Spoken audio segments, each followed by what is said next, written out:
மயிலம் தொகுதியில் அதிமுக வெற்றி பெற போராடும் திமுக பிரமுகர். உள்ளடி வேலையும் மறைமுக கூட்டணியும். உதயசூரியனுக்கு எதிராக வேலை செய்யும் உடன்பிறப்புகள்.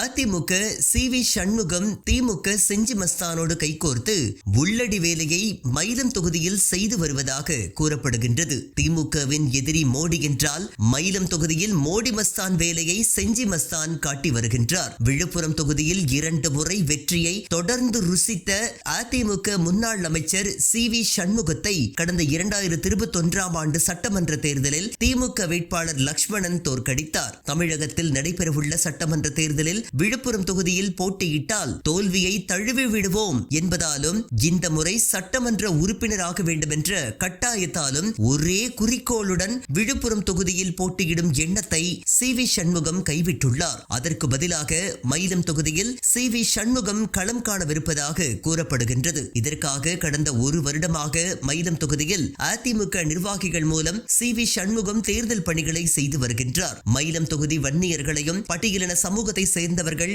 அதிகம் உள்ளதால் அவர்களின் வாக்குகளை பெற சி.வி. சண்முகம் தீவிரம் காட்டி வருகின்றார். மயிலம் தொகுதியில் கடந்த 2021ஆம் ஆண்டு திமுக சார்பில் மாசிலாமணி போட்டியிட்டு பாமக சிவக்குமாரிடம் தோல்வியை தழுவிய நிலையில் மீண்டும் மாசிலாமணிக்கு 2026 சட்டமன்ற தேர்தலில் நிற்க வைக்க திமுக முன்னாள் அமைச்சர் செஞ்சி மஸ்தான் திமுக மேலிடத்திற்கு பரிந்துரையையும் செய்து வருகின்றார். மயிலம் தொகுதியில் மீண்டும் மாசிலாமணி போட்டியிட்டால் வெற்றி வாய்ப்பு குறைவு என திமுக வட்டாரங்கள் தெரிவித்தாலும் சி.வி. சண்முகமும் செஞ்சி மஸ்தானும் இருவருக்குள் கையொப்பமிடாத ஒப்பந்தம் போட்டுக் கொண்டதாக கிசுகிசுக்கப்படுகின்றது. செஞ்சி தொகுதியை அதிமுக கூட்டணிக்கு கொடுக்க உள்ளதாகவும் மறைமுகமாக ஆதரவு அளிப்பதாக சி.வி. சண்முகம் மஸ்தானுக்கு கேரண்டி கொடுத்துள்ளதாக பேச்சு அடிபடுகின்றது. அதே போன்று மயிலம் தொகுதியில் திமுகவினர் தனக்கு ஆதரவாக செயல்பட வேண்டும் என சி.வி. சண்முகம் தெரிவித்துள்ளதால் அதற்கு செஞ்சி மஸ்தானும் பச்சை கொடி காட்டியதாக பேசப்படுகின்றது. இதனால் மயிலம் தொகுதியை தன் வசப்படுத்துவதில் சி.வி. சண்முகமும் அவரது சகோதரர் ராதாகிருஷ்ணனும்